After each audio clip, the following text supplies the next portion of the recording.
What's up everyone, welcome to this video. In this video I will show you how to use a photo editor in Galaxy S25 Ultra. So first of all, open gallery.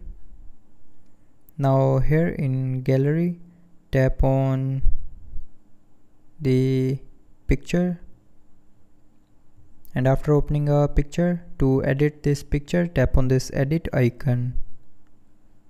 Now tap on this more option, and then if you want to erase a object, tap on object eraser. Now select the object that you want to erase, so draw around the object, and after selecting the object you can tap and hold to erase, tap on erase,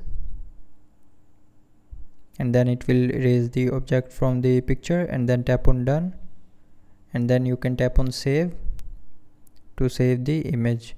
So now you can see there is no object in this picture.